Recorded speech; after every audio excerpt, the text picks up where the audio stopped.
Our friend Dr. O is back, and she has a background in integrative medicine along with conventional medicine. And today we're talking about family nutrition. It is so important, but a lot of times we're not picking the right ingredients really to nurture our families. But you're here really to show us some great products to do. Thank you so much for having me again, Mark. I really enjoy teaching and sharing our knowledge with our community in Jacksonville. I raised 2 children, and over the years as a mother, I had my share of really how I can teach my kids so they just go to the right line in the lunch line at the school cafeteria instead of going to the more like a fad foods that they would be more after, where they can go to the salad bar and all the foods that we would like them to eat. So then, and I just like thinking, why are they just going after these foods that, not the foods I would like them to eat? Then I just start kind of thinking, if the food industry can hack my children's taste buds, why can't I do the same thing? So now I start just putting together certain recipes, and over the years I come up with my own protein powder, and I like to use it as a base, and with the plant-based pea protein milk. The reason I didn't choose milk protein because many children have lactose intolerant, or they may be having casein sensitivity, and some may even be totally milk allergic. So in order to just kind of create friendly for everyone protein shake, I picked the least amount of allergenic ingredients. All right, so that makes sense. And again, just about everything here is plant-based. And there's a lot of buzzwords that we will be using. For example, a lot of people need more protein. You're suggesting go to pea protein because it will be friendlier on our stomachs, correct? Yes, many people allergic to casein is in the cow's milk, so they may be more sensitive to drinking milk versus drinking pea protein. And they can also enhance with sometimes the way isolate, it's the least amount of allergenic part of the cow's milk protein. However, if you look at overall the cost of feeding our family, it all adds up. And it's just going to a regular old-fashioned cow's milk is the fastest and cheapest way of giving our children high quality protein without really breaking our budget. Sure, sure. So walk me through today's goal. We're going to try kind of a little bit of a combination of different things, and all of them have just a great positive effect on your body. Yes. So I think I'm going to start with carbohydrates, because children need carbohydrates for energy, and then more than 50% of their calories coming from carbohydrates. So then when we talk about carbohydrates, there's a refined sugar versus complex carbohydrates. So instead of eating an apple pie, eat an apple. That's why I put my favorite Granny Smith apple there. That's my favorite carbohydrate. I go in between meals if I'm craving for food. So the children also kind of tend to grab snack from the pantry instead of eating fresh fruits and vegetables. What can we do to make it more easily accepted for their lifestyle? Because they are just maybe not willing to eat an apple, but if you put in a smoothie and then just give them something yummy, so then again we can just cater to their taste buds. Sure, so you're modifying it a little bit. Yes. And delivering it in a way that they're excited to eat. Yes. Or drink. Yes. So then another thing is, and I was preparing these things and I was thinking, oh my gosh, I remember the day in market and the food store, and then my older child was like wanted to get a pack of Gushers. Sorry.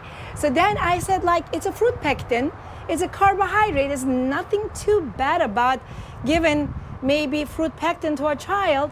But then later on, and I grew up with these, a young child, these are unsulfured apricots, and there's plenty of fruit pectin in it, and literally tastes the same. If you can just cater to their taste buds before age 4, children will be used to eating these.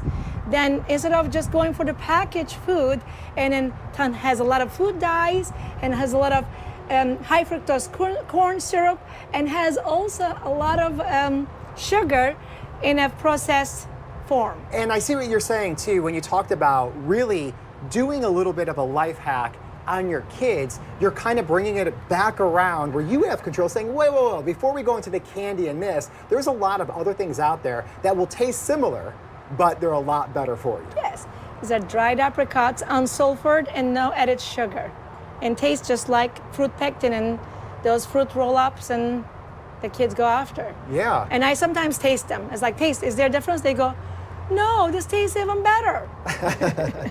Well, that's a good one. I like that. It's a good resource. So another thing is, like when we prepare milkshake for children, ooh, I don't like that. So often the parents say they're not going to drink it. They're not going to drink it. I'm going to spend all that money. They're not going to take it.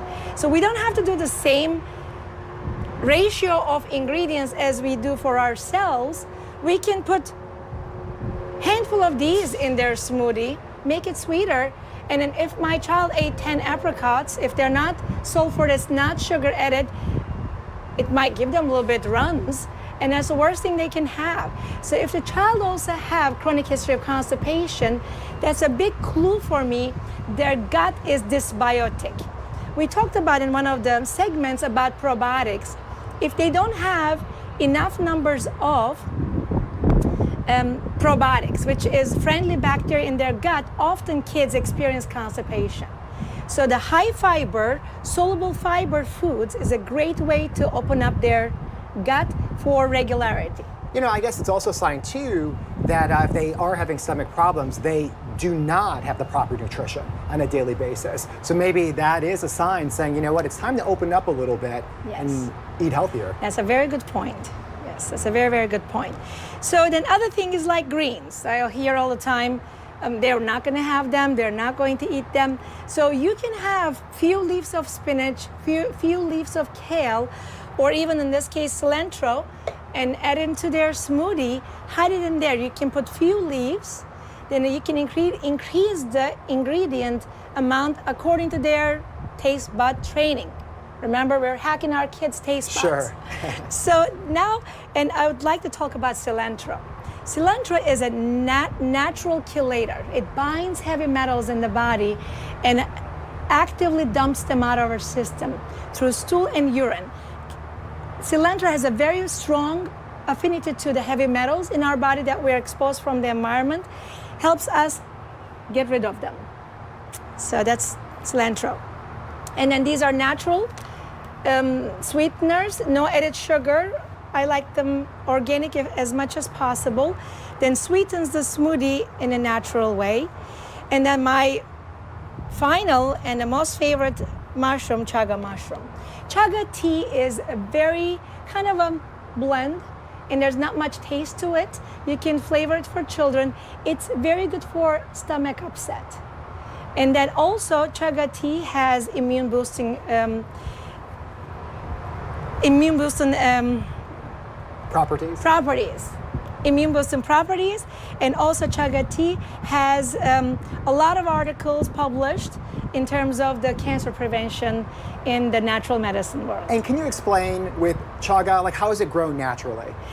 It's fascinating because chaga mushroom has a symbiotic relationship. Like symbiotic meaning that it benefits a tree, in the meantime it's able to survive on the tree bark. So it's kind of considered charcoal color, very dark tree bark looking mushroom, and often harvested in Siberia. And then according to literature, Siberians who consume more chaga mushrooms has the least amount of cancer in the literature. So it also benefits a tree. If the tree is fighting certain disease or trying to survive, this covers the tree bark to give tree an energy to be able to survive.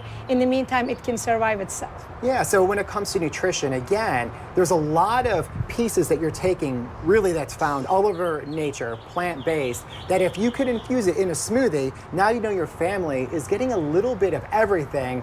And a lot of times, let's just face it, our diet, we're not getting the proper nutrition. So you figured out a way to hack and make sure that we're getting the right stuff. Yes, and the other part of it is small amount goes a long way. So some of these things I keep in the freezer, use small amounts in a milk that they like, So you can actually use 1/4 teaspoon of a chaga mushroom powder into a large smoothie in the freezer to last you for a long time. So you don't have to really just put the obstacles before we can go to the finish line, which means often is financial impact from the cost of high quality nutrition. Absolutely, and some of this stuff is a little bit pricey, but like you were saying though, you could preserve it, you could keep it in the refrigerator, maybe even freeze it in some cases, and it will last you a long time because you don't need a lot. But I'll tell you, it's peace of mind knowing that you're doing the right thing for your family and giving them the proper nutrition that they need. Yes, thank you. Well, thank you so much. And if people want to learn more about you and your practice, how can they do that? And they can go to our websites, obtainhealth.com or drocare.com, and then they can also call our office. Thank you so much. We appreciate it.